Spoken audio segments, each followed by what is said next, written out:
Hello viewers and welcome to more Project Cars then. Looking at Silverstone again, this was the first course I had the chance to try out. Obviously won it on the dry conditions, which many of you will already seen, and now I thought let's try it in a storm condition as well. Starting further down the grid, immediately getting on the power, getting bags of wheel spin, so immediately I can see a difference in terms of how the conditions are affecting me. Very poor visibility of the field, of the cars, of the corners. So I'm kind of feeling my way around. A bit tricky because it's a course I don't know as well. So though I've just done it, you need to do lots of laps. If some of you have watched my Spa video, you know I've done hundreds of laps on Spa, so I know where I'm going on here. Here I'm still finding those braking points, and it's a bit more tricky, especially in these conditions, because you're always a little bit slower. There would be normally slight contact there, but got away with it. Now these tyres, obviously on these old cars, they didn't always change their tyres. They had sort of all-weather conditioned tyres, which were a bit risky in terms of all conditions, frankly. So it's very difficult to know in terms of fundamental grip they would have had compared to what we're encountering. Running on 100% AI, again, I'm finding myself to be quite a bit quicker. I'm trying to give them all as much space as possible. This is quite tricky just because the AI is quite erratic on this lap. It's all sliding about. And I'm trying to give them space to organise themselves while not spinning out myself. I was going to add the replay to the bottom of this video because it is quite dark around the screen. The light from the screen sort of darkened everything. For those wondering, there is a bright white light on my steering wheel, just that's why you can see it, otherwise it would be pitch black anywhere but on the screen. But again, it's nice to be in there, real feeling of being in there. I noticed that the windscreen sort of affected my visibility because it's right on eye level, and I would normally, as I say, I normally sit a bit higher in the car, but the mirrors are quite low, so did sort of occasionally affect my view of what was. It didn't help necessarily, but obviously we have slightly better visibility. But it was very dark, as you can see. I mean, that's literally what I was looking at. Very dark to see. Very difficult seeing the track surface from the grass either side. Got a bit of wheel spin there, and you can see completely different driving experience now. I'm being more progressive on the power. If I'm not, I'll get some wheel spin. Gently through the corner, gently on the power. And work to close up. Now this entire race I've set to one condition, so it's not going to dry up. Just wanted to keep the rain coming. Pile on the pressure, come on, keep active. You're going to get past it. Lifting a bit more there, you can see. The car's still sliding, so it just shows the difference. Everything you were doing in the dry conditions, you're just kind of pushing that a bit further, you know. Where there was low grip before, there's lower grip this time. Where you were braking before, brake a bit earlier this time, and then take it easy so your car making a mistake there, no problem. Just drive around him, check he's not behind me or someone else isn't, so I had to slow slightly there. And closing up on the leader. So again, running 100% AI. AI varies in Project Cars, doesn't it? I mean, different cars, different courses, but you can usually find a setting to suit you.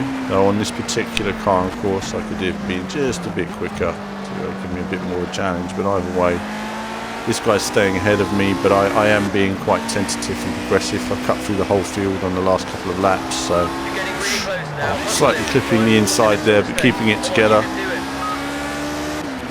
So many of these videos you don't quite see how much in the way of footwork is going on in terms of being progressive. You know, it looks like on a lot of these cars, when you have heavily overpowered cars, you're not always at full speed. And I think a good example was the Toyota hybrid Le Mans car recently.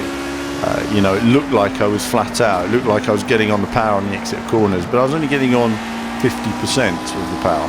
You know, there was no need for 100%. If you put 100% down, you were just going to spin out. So you had to be progressive. You know, wait until the tyres were gripping. Wait until you had the momentum to keep you rolling before putting down maximum power. We come into the complex at the end of the lap, and now I followed this guy for long enough. Really, I really do want to get past him now. He's a bit slow through there, so take on the inside line. That's good for me. Good traction on the exit. Looking at my mirror, making sure I've got track position. I'm aware he might be quicker than me through here. I find they sometimes are quite quick through some corners, and you can see him sliding around behind me, trying to get on the power. I'm not hanging around myself.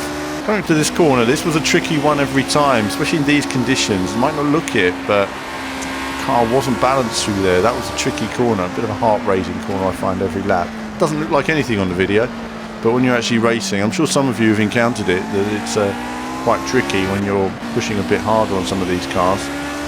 And so now it's just a matter of bringing home the bacon and trying to keep it nice and tidy. And so far I'm getting it there gradually. I'm just trying to maximise my corners and get on the power, keeping an eye on second place. He's sort of hovering there behind me.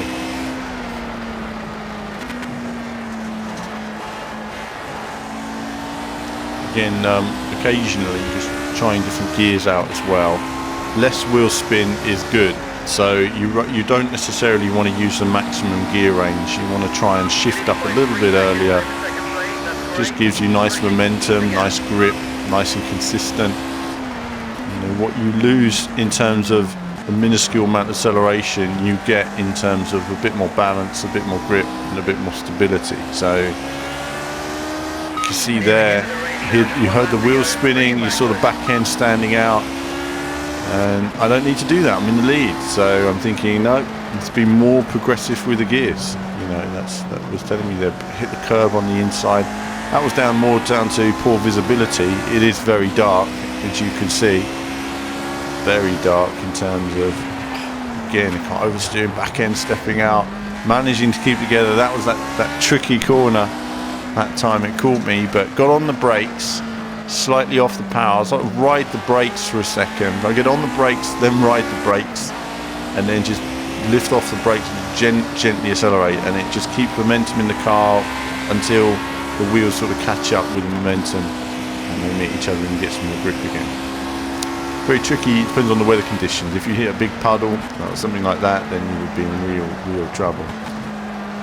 These guys were absolute heroes for driving in these cars, and they're massively powerful cars, no crash structure, very poor safety at the time. It was extremely dangerous. In all these old classic cars, you know, they really were heroes. Quite frankly, the guys that drove these cars, no comparison to Formula 1 drivers of today. I mean, this was a different time. Real guys and the real top drivers coming through. There was a great camaraderie between the drivers. They respected each other. Again, that's something modern sport sort of changed. They don't respect each other in quite the same way. But then that's a part of risking life and limb. But that's it for this video. And there'll be more Project Cars action from me at the historic packs very soon.